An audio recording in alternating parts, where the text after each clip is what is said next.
Hello दोस्तों, स्वागत है आपका अपने यूट्यूब चैनल पर। तो आज के वीडियो में हम क्लास 8 का मोस्ट इम्पॉर्टेंट वेरी ऑब्जेक्टिव लेकर आए हैं और 2 मार्च को सारा ऑब्जेक्टिव यहीं से देखने को मिलेगा। ये मेरा वादा है, ये 100% रट लीजिए। ये क्वेश्चन, सारा क्वेश्चन जो मैं बता रहा हूँ सभी क्वेश्चन को रट कि इससे बाहर क्वेश्चन देखने को मिल ही नहीं सकता, ये मेरा वादा है। तो आगे बढ़ते हैं। उससे पहले वीडियो को लाइक कीजिए, चैनल को सब्सक्राइब कीजिए। तो देखते हैं क्या लिखा हुआ है इसमें। मेरे ख्याल से 70 से 80 सवाल है और इससे बाहर कोई सवाल जा ही नहीं सकता, इससे सवाल बाहर नहीं जाएगा, ये मेरा वादा है। तो वीडियो को अच्छा से देखिएगा, लाइक कीजिएगा, चैनल को सब्सक्राइब कीजिएगा और अगले बार कौन सब्जेक्ट का चाहिए कमेंट जरूर बताइएगा। तो आते हैं, देखते हैं पहला प्रश्न क्या लिखा हुआ है। तो लिखा हुआ है पहला प्रश्न, रबी फसल उगाई जाती है तो रबी फसल बोई जाती है, तो रबी फसल अक्टूबर नवंबर में बोई जाती है, तो इसका ऑप्शन नंबर बी सही उत्तर हो जाएगा। और अगले प्रश्न की ओर चलते हैं। तो क्या लिखा हुआ है, तो खरीफ फसल का उदाहरण है, तो खरीफ फसल का उदाहरण, तो ये सब बहुत ही इंपॉर्टेंट है क्योंकि रबी फसल का कभी उदाहरण पूछ लिया जाता है तो कभी खरीफ फसल का उदाहरण पूछ लिया जाता है। तो आप दोनों फसल को याद कर लीजिएगा और जायद फसल का भी उदाहरण जान लीजिएगा। तो ये खरीफ फसल का उदाहरण धान होगा, इसका ऑप्शन नंबर सी सही उत्तर हो जाएगा। और अगले प्रश्न की ओर चलते हैं। तो देखते हैं क्या लिखा हुआ है। तो लिखा हुआ है मिट्टी को ढीला करने की प्रक्रिया है। मिट्टी को ढीला करने की प्रक्रिया क्या होता है, तो मिट्टी को जोत कर ढीला किया जाता है, मतलब जुताई की जाती है तब वो ढीला होता है। तो इसका भी ऑप्शन नंबर सी सही उत्तर हो जाएगा। और अगले प्रश्न में देखते हैं क्या लिखा हुआ है। तो लिखा हुआ खरपतवार हटाने की प्रक्रिया को क्या कहते हैं, तो खरपतवार हटाने की प्रक्रिया को निराई कहते हैं। ये भी बहुत ही इंपॉर्टेंट ऑब्जेक्टिव है और इसका ऑप्शन नंबर ए सही उत्तर हो जाएगा। और अगले प्रश्न में देखते हैं क्या लिखा हुआ है। तो अगले प्रश्न में लिखा हुआ कि फसल काटने की प्रक्रिया को क्या कहते हैं, फसल काटने की प्रक्रिया को कटाई कहते हैं, मतलब कटाई कहते हैं। इसका ऑप्शन नंबर बी सही उत्तर हो जाएगा। और अगले प्रश्न की ओर चलते हैं। तो अगला प्रश्न में लिखा है दही बनने में कौन सा सहायक है, और वेरी वेरी इंपॉर्टेंट ऑब्जेक्टिव है, दही बनने के लिए कौन सा जीवाणु सहायक है, तो लैक्टोबैसिलस सहायक है, इसका ऑप्शन नंबर बी सही उत्तर हो जाएगा। और अगले प्रश्न की ओर चलते क्या लिखा, मलेरिया होता है, तो मलेरिया किसके कारण होता है, तो मलेरिया प्रोटोजुआ के कारण होता है, इसका ऑप्शन नंबर सी सही उत्तर हो जाएगा। और अगले प्रश्न की ओर देखते हैं। तो क्या लिखा हुआ है, तो अगले प्रश्न में लिखा हुआ है एंटीबायोटिक प्रभावी है, तो एंटीबायोटिक प्रभावी है, तो ये बैक्टीरिया है, एंटीबायोटिक प्रभावी एक बैक्टीरिया है। और सारा प्रश्न यहीं से आएंगे।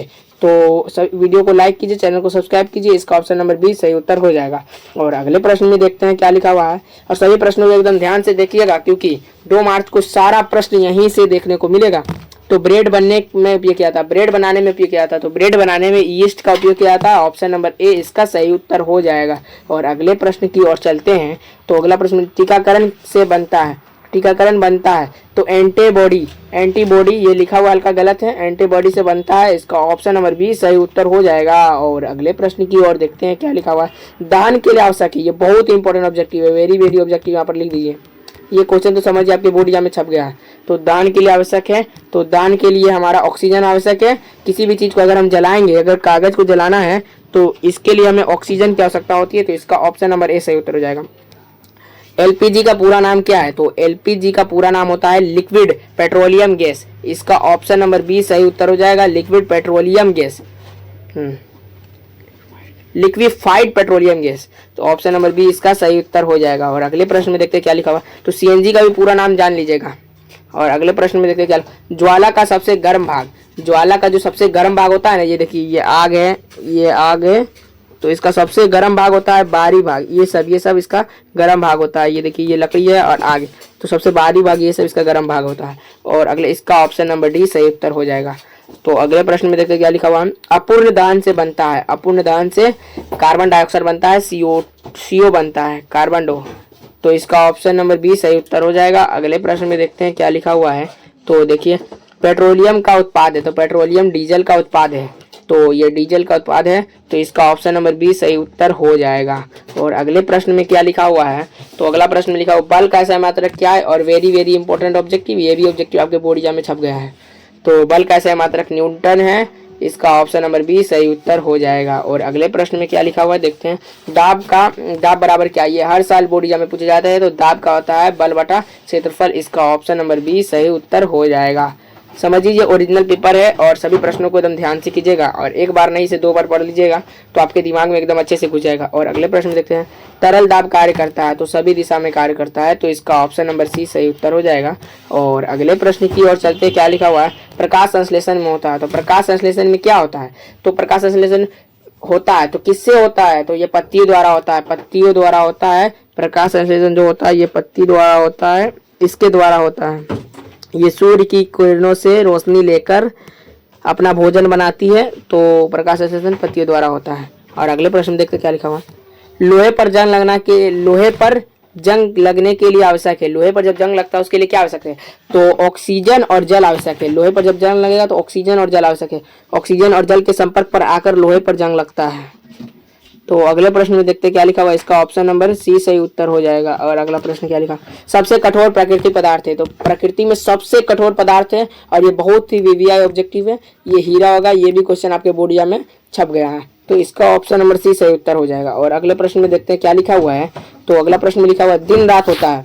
जो पृथ्वी पर दिन रात जो होता है ना, घूर्णन के कारण होता है दिन रात। हम आपको बताते हैं अच्छा से डायग्राम के साथ। ये देखिए, ये पृथ्वी है और ये सूरज की चारों ओर चक्कर लगाती है, तो इसके कारण दिन रात होता है। कभी इधर उजाला आता है तो इधर दिन हो जाता है, इधर रात हो जाता है। कभी इधर रात कभी इधर दिन, ये गोल गोल चक्कर लगाते रहती है सूरज की किरणों का। और तो आगे प्रश्न की ओर देखते क्या लिखा हुआ। कोशिका की खोज किसने की? ये क्वेश्चन तो समझिए आपके बोर्ड एग्जाम में छपा हुआ है। वेरी वेरी इंपॉर्टेंट ऑब्जेक्टिव, और ये भी क्वेश्चन आपके बोर्ड एग्जाम में छप गया है। तो कोशिका की खोज रॉबर्ट हुक ने की। इसका ऑप्शन नंबर बी सही उत्तर हो जाएगा। और अगले प्रश्न में देखते क्या लिखा हुआ। सबसे छोटी कोशिका क्या है? तो सबसे छोटी जीवित इकाई क्या है? तो सबसे छोटी जीवित इकाई कोशिका होती है। कोशिका हमारे शरीर में सबसे छोटी होती है और जीवित इकाई होती है, तो इसका ऑप्शन नंबर सी सही उत्तर हो जाएगा। और अगले प्रश्न की ओर देखते हैं। प्रकाश संश्लेषण के लिए आवश्यक है। तो प्रकाश संश्लेषण, यहाँ क्या लिखा हुआ है? प्रकाश। तो प्रकाश संश्लेषण के लिए क्या आवश्यक होगा? जब यहाँ पर प्रकाश लिखा हुआ है तो प्रकाश संश्लेषण के लिए सूर्य का प्रकाश आवश्यक होगा, तो इसका ऑप्शन नंबर ए सही उत्तर हो जाएगा। और अगले प्रश्न में देखते हैं क्या लिखा। प्रकाश संश्लेषण से क्या बनता है? प्रकाश संश्लेषण से क्या बनता है तो आपको दिखाते हैं। ये जब सूर्य का प्रकाश जब आती है तो पेड़ पौधे इसे सूर्य के प्रकाश को लेकर कार्बन डाइऑक्साइड को छोड़कर ग्लूकोज बनाता है और अपना वृद्धि के लिए सहायक होता है, तो इसका ऑप्शन नंबर ए सही उत्तर हो जाएगा। और सभी प्रश्न वेरी वेरी इंपॉर्टेंट ऑब्जेक्टिव है, तो ये भी बहुत ही वीवीआई ऑब्जेक्टिव है। सभी प्रश्नों का आप याद कर लीजिएगा। देखिए, रक्त का लाल किसके कारण होता है? जब रक्त लाल होता है किसके कारण होता है? और ये भी क्वेश्चन आपके बोर्ड एग्जाम में छपा हुआ है।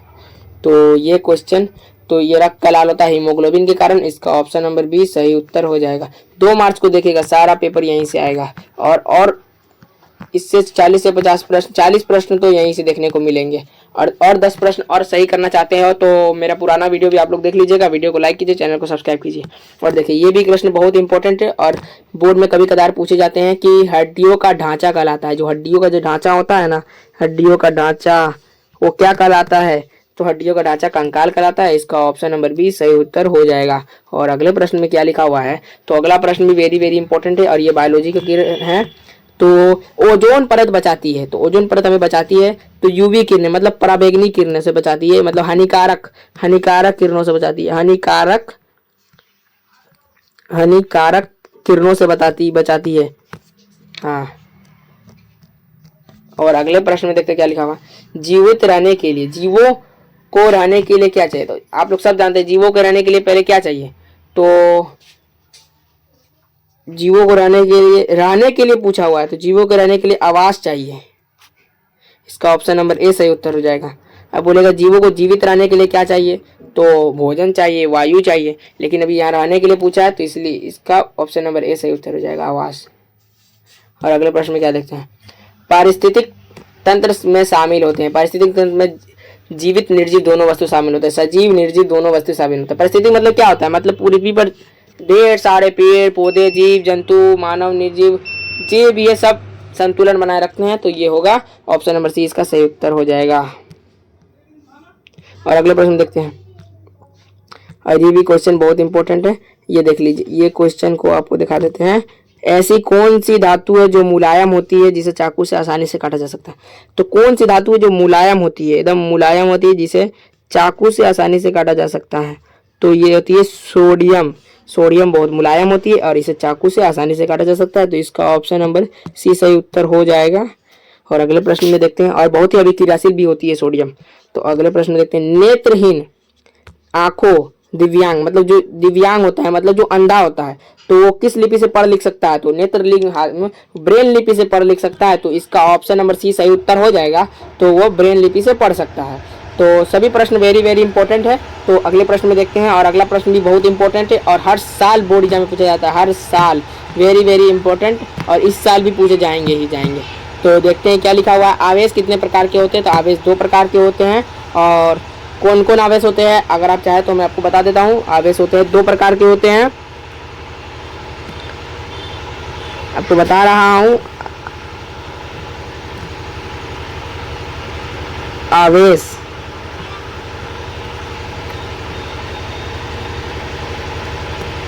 एक धन आवेश होता है और एक ऋण आवेश होता है। ऋण आवेश होता है और आवेश 2 प्रकार के होते हैं और यही 2 आवेश होते हैं। तो अगला प्रश्न में देखते हैं क्या लिखा हुआ है।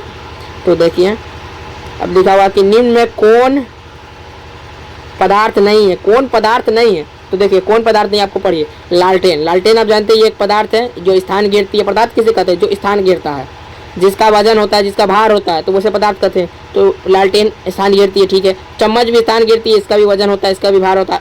विचार, विचार स्थान नहीं गिरती है। इसका विचार मतलब क्या? मन की भावना, तो ये स्थान थोड़ी गिरती है। और ना इसका द्रव्यमान होता है ना इसका भार होता है, तो यही हो जाएगा। कलम, कलम भी स्थान गिरती है, तो इसका ऑप्शन नंबर सी सही उत्तर हो जाएगा। तो ये भी बहुत इंपॉर्टेंट ऑब्जेक्टिव है। और अगले प्रश्न में देखते क्या है। सजीवों की मौलिक इकाई क्या है? ये भी ऑब्जेक्टिव बहुत इंपॉर्टेंट है। तो सजीवों की मौलिक इकाई कोशिका है और सारे ऑब्जेक्टिव यहीं से आएंगे, तो इसका ऑप्शन नंबर सी सही उत्तर हो जाएगा। सभी प्रश्नों को ध्यान से पढ़िएगा। रक्त के तरल भाग को क्या कहते हैं? ये भी क्वेश्चन बहुत इंपॉर्टेंट है, वेरी वेरी इंपॉर्टेंट, हर साल के बोर्ड एग्जाम में पूछा जाता है। अगर यकीन नहीं है तो प्रीवियस ईयर क्वेश्चन लेकर देख लीजिए। तो रक्त के तरल भाग को प्लाज्मा कहते हैं। और अगले प्रश्न में देखते क्या लिखा। पौधे में जल का वहन होता है। देखिए यहाँ पर जल का वहन लिखा हुआ है, ये देखिए जल का वहन लिखा हुआ है। तो इसको याद करने का तरीका बताते हैं। जल का वहन जाइलम करता है, जैसे जाइलम जैसे जल का वहन, तो जाइलम इसका हो जाएगा जाइलम। अगर बोलेगा कि पौधों में भोजन का वहन क्या होता है? तो भोजन का वहन फ्लोएम के कारण होता है। तो फ्लोएम, इसको याद करना हल्का हार्ड नहीं है, ये भी आसान है। देखिए फ्लोएम हो गया। तो देखिए भोजन को फूड कहते हैं, FOOD, फूड, F से फ्लोएम, F से फूड, F से फ्लोएम, याद रखिएगा। जल का वहन जाइलम करता है और फूड का वहन फ्लोएम करता है, मतलब भोजन का वहन फ्लोएम करता है। और अगले प्रश्न देखते हैं। मनुष्य में रक्त का शुद्ध करता है। मनुष्य में रक्त को शुद्ध कौन करता है? तो गुर्दा करता है। इसका ऑप्शन नंबर बी सही उत्तर हो जाएगा और वेरी वेरी इंपॉर्टेंट ऑब्जेक्टिव। और देखते हैं क्या लिखा हुआ है। हरी पत्तियां पाया जाता है। हरी पत्तियों में क्या पाया जाता है? तो हरी पत्तियों में क्लोरोफिल पाया जाता है और इसका ऑप्शन नंबर बी सही उत्तर हो जाएगा।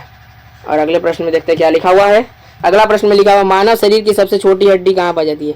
तो कान की हड्डी सबसे छोटी हड्डी होती है, ये ऑप्शन नंबर सी। ये भी बहुत इंपॉर्टेंट ऑब्जेक्टिव है, इसका ऑप्शन नंबर सी सही उत्तर हो जाएगा।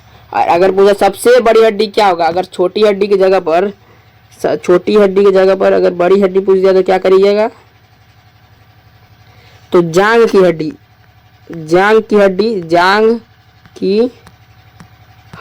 सबसे बड़ी हड्डी होती है, जिसे फीमर भी कहते हैं, फीमर। और सबसे छोटी हड्डी कान की हड्डी स्टेफिज, इसे स्टेफिज भी कहते हैं। स्टेफिज लिखा रहा है तो इसे कान की हड्डी भी कहते हैं, स्टेफिज। अगला प्रश्न देख, आपको एक बार और बता देते हैं। कान की हड्डी, तो सबसे छोटी हड्डी कान की हड्डी होगा, सबसे छोटी हड्डी कान की हड्डी होता है, इसे स्टेफिज भी कहते हैं। और सबसे बड़ी हड्डी पूछ दिया, सबसे बड़ी हड्डी तो जांग की हड्डी होता है, जांग की हड्डी, और इसे फीमर भी कहते हैं। और अगले प्रश्न में देखते हैं क्या लिखा हुआ। ये भी बहुत इंपॉर्टेंट है और हर साल के बोर्ड एग्जाम में पूछा जाता है। तो बीज से नया पौधा बनने की प्रक्रिया को क्या कहते हैं? बीज जब अंकुरित होता है तो नया पौधा बनता है, तो इसका ऑप्शन नंबर ए सही उत्तर हो जाएगा। और सभी प्रश्न इजी भी है। और अगले प्रश्न देखते क्या लिखा। चंद्रमा पृथ्वी का है, चंद्रमा पृथ्वी का क्या है? तो चंद्रमा पृथ्वी का उपग्रह है, इसका ऑप्शन नंबर सी सही उत्तर हो जाएगा। और अगले प्रश्न में क्या लिखा हुआ देखते हैं। धातु सामान्यता होती है, तो धातु क्या होती है? धातु में चमक होती है, तो इसका ऑप्शन नंबर बी सही उत्तर हो जाएगा। सभी धातु में चमक होती है। तो देखते हैं, आप लोग देखे होंगे जैसे सोना में भी चमक होती है, चांदी में भी चमक होती है, तन्य भी होती है, अगाधवर्दी भी होती है। अगर अगाधवर्दी रहा, तन्य रहा तो उसे भी मार सकते हैं। देखिए सबसे कठोर प्रकृति पदार्थ है, ऊपर बताया सबसे कठोर, पूरे ब्रह्मांड पर सबसे कठोर है तो हीरा है, इसका ऑप्शन नंबर सी सही उत्तर हो जाएगा। इससे कठोर कोई पदार्थ है ये नहीं। और अगले प्रश्न, जंग लगना क्या है? ये भी बहुत इंपॉर्टेंट ऑब्जेक्टिव और वेरी वेरी, ये भी क्वेश्चन आपके बोर्ड एग्जाम में आएगा। तो जंग लगना एक रासायनिक परिवर्तन है, इसका ऑप्शन नंबर बी सही उत्तर हो जाएगा। और अगले प्रश्न में देखते हैं अम्ल का स्वाद होता है। अम्ल का स्वाद क्या होता है? तो अम्ल का स्वाद खट्टा होता है, और ये भी प्रश्न बहुत इंपॉर्टेंट है। इसका ऑप्शन नंबर सी सही उत्तर हो जाएगा। और सभी प्रश्न इंपॉर्टेंट है। और अगला प्रश्न, क्षार का स्वाद होता है, कभी अम्ल का स्वाद पूछ लिया जाता है, कभी क्षार का स्वाद। क्षार का स्वाद कड़वा होता है। इसका ऑप्शन नंबर बी सही उत्तर हो जाएगा। इसका ऑप्शन नंबर बी सही उत्तर हो जाएगा। कड़वा, क्षार का स्वाद कड़वा होता है। अब देखिए पदार्थ की अवस्थाएं क्या होती है। पदार्थ जो होती है उसकी 3 अवस्थाएं होती हैं, ठोस, द्रव और गैस होती है। देखिए आप ठोस, द्रव, बर्फ रहता है, ठोस रहता है, द्रव, द्रव पानी, गैस हवा। तो यही पदार्थ की 3 अवस्था होती है। इसका ऑप्शन नंबर सी ए सही उत्तर हो जाएगा। ए सही उत्तर हो जाएगा इसका, ए इसका सही उत्तर हो जाएगा। और अगले प्रश्न में देखते हैं क्या लिखा हुआ। गुरुत्वाकर्षण का बल का खोजा, ये भी क्वेश्चन बहुत इंपॉर्टेंट है और ये भी क्वेश्चन आपके बोर्ड में आ सकता है। तो न्यूटन ने खोजा, इसका ऑप्शन नंबर ए सही उत्तर हो जाएगा। और अगले प्रश्न में क्या लिखा हुआ देखते हैं। परावर्तन का नियम कहता है। तो क्या कहता है परावर्तन का नियम, आपको बताते हैं। जब देखिए यहाँ से कोई वस्तु आया और यहाँ पर टकरा के वापस चला गया, तो देखिए यहाँ पर यह अभिलंब होता है और ये देखिए, और ये कुछ ये जितना बना रहेगा ये भी उतना ही होगा। अगर ये 60 डिग्री है तो ये भी 60 डिग्री होगा। तो आपतन कोण परावर्तन कोण सदैव बराबर होता है। इसका ऑप्शन नंबर ए सही उत्तर हो जाएगा। और ये भी क्वेश्चन आएगा बोलिए में, वेरी वेरी इंपॉर्टेंट है। और छप गया ये प्रश्न, छप गया, लिख लीजिए। धारा कैसा मात्रक क्या है, ये भी बहुत इंपॉर्टेंट है, हर साल पूछा जाता है। विद्युत धारा कैसा मात्रक एम्पियर है। इसका ऑप्शन नंबर बी सही उत्तर हो जाएगा। और अगले प्रश्न में क्या लिखा देखते हैं। विद्युत धारा, विद्युत विभव कैसा मात्रक क्या है। तो विभव कैसा मात्रक वोल्ट होता है। इसका ऑप्शन नंबर बी सही उत्तर हो जाएगा। और अगले प्रश्न में क्या लिखा हुआ देखते हैं। अच्छा चालक है कौन, जो विद्युत का अच्छा चालक है। देखिए लकड़ी अच्छा चालक, विद्युत का चालन नहीं करता है, रबर नहीं करता है, प्लास्टिक भी नहीं करता है, तांबा अच्छा चालन करता है यहाँ पर। और यहाँ इसके जगह पर रहता सोना तो वो भी करता है, तो वही होता है। चांदी रहता तो चांदी करना, लेकिन इसका भी ऑप्शन नंबर सी सही उत्तर हो जाएगा। और अगले प्रश्न में क्या लिखा। ध्वनि का ऐसा मात्रक क्या है। तो ध्वनि का ऐसा मात्रक डेसिबल होता है। इसका ऑप्शन नंबर बी सही उत्तर हो जाएगा। और अगले प्रश्न में क्या लिखा देखते हैं। ऊर्जा का ऐसा मात्रक क्या है। तो ऊर्जा का ऐसा मात्रक जूल होता है। इसका ऑप्शन नंबर ए ऐसा मात्रक, ऑप्शन नंबर ए इसका सही उत्तर हो जाएगा। ऊर्जा का ऐसा मात्रक जूल होता है।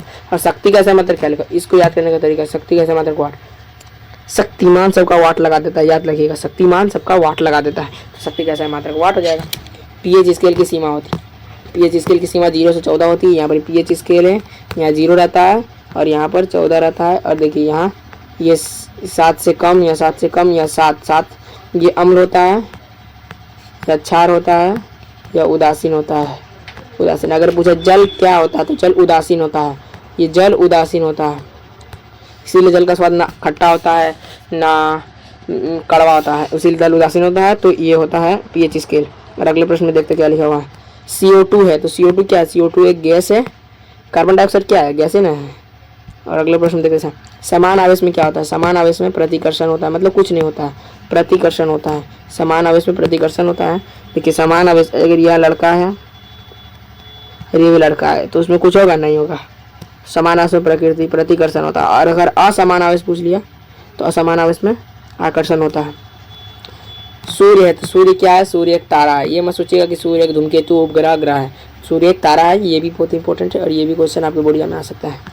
और देखते हैं सबसे बड़ा ग्रह, ये भी क्वेश्चन बहुत इंपॉर्टेंट। सबसे बड़ा ग्रह होता है बृहस्पति, सबसे बड़ा ग्रह है पृथ्वी पर, सबसे बड़ा ग्रह बृहस्पति है। और अगले प्रश्न में देखते क्या लिखा हुआ। अगला प्रश्न भी बहुत इंपॉर्टेंट है और ये भी प्रश्न आपके बोर्ड में छप गया है, वेरी वेरी इंपॉर्टेंट। नीला ग्रह किसे कहा जाता है। तो नीला ग्रह पृथ्वी को कहा जाता है। इसका ऑप्शन नंबर नहीं है। नीला ग्रह पृथ्वी को ही कहा जाता है। हमारा पृथ्वी पर देखिए 70% पानी है, मतलब 3/3 पानी है। देखिए ये पृथ्वी, देखते हैं। और अगले प्रश्न में क्या लिखा हुआ है। दाब बराबर होता है, तो दाब बराबर होता है बल बटा क्षेत्रफल। इसका ऑप्शन नंबर ए इसका सही उत्तर हो जाएगा। बल बटा क्षेत्रफल होता है। और अगले प्रश्न में देखते हैं परावर्तन का नियम क्या होता है। अगर आपको बताएं आपतित किरण परावर्तित किरण दोनों बराबर होता है, मतलब ये बराबर ये बराबर। अगले प्रश्न में देखते हैं क्या लिखा हुआ। प्रतिरोध का मात्रक क्या होता है। प्रतिरोध का सही मात्रक ओम होता है। अगर ओम का सही मात्रक पूछ लिया तो प्रतिरोध होता है। ओम का प्रतिरोध, प्रतिरोध का ओम। अगले प्रश्न देखते हैं क्या लिखा। घर्षण कम करने के लिए उपयोग होता है। घर्षण अगर कम करना है तो तेल लगा दीजिए, उपयोग हो जाएगा। ये है उसका ऑप्शन नंबर ए इसका सही उत्तर हो जाएगा। घर्षण कम करने के लिए तेल का उपयोग होता है। सजीवों की मौलिक इकाई क्या है। और ये भी क्वेश्चन बोर्ड एग्जाम में आपका छप गया है। कोशिका है, कोशिका से बहुत क्वेश्चन हो जाता है। कोशिका की खोज कब हुई तो 1665 ईस्वी में हुई। ये भी क्वेश्चन आपको बोर्ड एग्जाम में आएगा, लिख लीजिए। कोशिका की खोज कब हुई तो 1665 ईस्वी में। और किसने किया तो रॉबर्ट हुक ने किया। ये भी इंपॉर्टेंट है, 1665 ईस्वी में। मानव हृदय का कार्य क्या है? तो रक्त का पंप करना है। रक्त को यह पंप करता है, यदि धक धक करता है तो ये रक्त का पंप करता है। मछली के हृदय में कितने कक्ष होते हैं? तो मछली के हृदय में 2 कक्ष होते हैं। ये हर साल पूछा जाता है। देखिए आपको बता देते 3 क्वेश्चन में हर साल 1 क्वेश्चन तो इसमें से आएगा ही। देखिए मानव के हृदय में कितने कक्ष होता है? तो मानव के हृदय में 4 कक्ष होता है। 2 अलिंद 2 निलय, 2 अलिंद 2 निलय।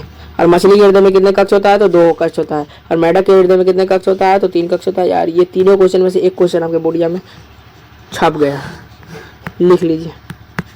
और अगले प्रश्न में देखते हैं, पाचन की प्रक्रिया शुरू होती है। पाचन की प्रक्रिया मुंह से शुरू होती है। मुंह से हम किसी चीज़ को खाते हैं, उसके बाद वो पचना शुरू होता है। तो पहली प्रक्रिया क्या होती है? तो मुंह से शुरू होती है। तो इसका ऑप्शन नंबर 20 सही उत्तर हो जाएगा। अगले प्रश्न में क्या लिखा होता है? भोजन का परिवहन होता है। अभी आपको पता है भोजन एफ से फूड का परिवहन फ्लोएम करता है। इसका ऑप्शन नंबर 20 सही उत्तर हो जाएगा। अगले प्रश्न में क्या लिखा? दहन के लिए आवश्यक है। दहन के लिए अगर किसी चीज़ को जलाना है तो इसके लिए ऑक्सीजन आवश्यक है। इसका ऑप्शन नंबर 20 सही उत्तर हो जाएगा। और अगले प्रश्न में देखते हैं क्या लिखा हुआ फाइनल। ये 5 क्वेश्चन तो ये फाइनल 5 क्वेश्चन ये आपको बोर्डिया में छपा हुआ है। ये 5 क्वेश्चन आपकी बोर्डिया में एकदम छपा हुआ है और कुछ बोलना ही नहीं है। देख लीजिएगा, ये 5 क्वेश्चन आपकी बोर्डिया में लाइन बाय लाइन आएगा। देख, सजीवों की मौलिक इकाई क्या है? तो सजीवों की मौलिक इकाई कोशिका है। ऊपर आपको पढ़ाया है, लेकिन इसके मौलिक इकाई कोशिका है और ये क्वेश्चन छपा हुआ है। अगले प्रश्न देखते हैं, मानव के हृदय में कितने कक्ष होते हैं? ये भी क्वेश्चन आपके छपा हुआ है, 4 कक्ष होते हैं। अगर मानव का ना पूछा तो मछली का पूछ सकता है, नहीं तो मेंढक का पूछ सकता है। और बल का सही मात्रक क्या होता है? बल का सही मात्रक क्या होता है? तो न्यूटन होता है। ऑप्शन नंबर बी इसका सही उत्तर हो जाएगा। और ये भी क्वेश्चन आपके बोर्डिया में पूछेगा। प्रकाश संश्लेषण में ली जाती है। प्रकाश संश्लेषण में क्या ली जाती है? तो कार्बन डाइऑक्साइड ली जाती है। इसका ऑप्शन नंबर 20 सही उत्तर हो जाएगा। और अगले प्रश्न में क्या लिखा देखते हैं, जंग लगना क्या है? तो जंग लगना क्या है? तो एक रासायनिक परिवर्तन है। इसका ऑप्शन नंबर बी सही उत्तर हो जाएगा। अगले प्रश्न में देखते हैं क्या लिखा हुआ। अब देखिए यहाँ पर प्रश्न नहीं है, अब यहाँ कुछ लिखा हुआ है। अब देखिए, अब आपको A+ लाने से कोई रोक नहीं सकता। अब साइंस के बाद सारे important most important predictive question तैयार हो गए हैं। और अगर आप ऊपर दिए गए सभी प्रश्नों को अच्छे से पढ़ लिए तो आपको एग्जाम में कॉन्फिडेंस फुल रहेगा, ऑब्जेक्टिव फुल मार्क्स आएंगे। और A+ तो पक्का आपका A+ तो आएगा ही आएगा, क्योंकि ऊपर का सारा क्वेश्चन इंपॉर्टेंट है और A+ आने से आपको कोई रोक नहीं सकता। साइंस खत्म, अब टेंशन खत्म। साइंस खत्म हो गया, टेंशन खत्म लीजिए। और अगले प्रश्न में देखते क्या लिखा। देखिए अगला प्रश्न नहीं है, अगला लिखा हुआ है, अब अगले सब्जेक्ट की तैयारी शुरू करें। अब देखिए वीडियो को लाइक करें, चैनल को सब्सक्राइब करें, कमेंट करो अगला कौन सा सब्जेक्ट चाहिए और मेहनत करो। A+ आपका इंतजार कर रहा है, A+ आपका इंतजार कर रहा है। अब आपको A+ लाने से कोई भी नहीं रोक सकता। अगर आप ये प्रश्न को कर लेते हैं तो A+ लाने से और कोई नहीं रोक सकता। अगर आप और में पूरा 50 में 50 ऑब्जेक्टिव लाना सही करना चाहते हैं, 50 में 50, तो आप मेरा पुराना ऑब्जेक्टिव भी देख लीजिए और अभी हम डालेंगे तो सबको देख लीजिएगा। और वीडियो को लाइक कीजिए, चैनल को सब्सक्राइब कीजिए और बेल आइकन दबा लीजिए। मेरा सबसे पहला प्रश्न आपके पास आएगा और कर लीजिए। देखते हैं क्या लिखा है। ये सारे प्रश्न छप गया। थैंक यू, धन्यवाद।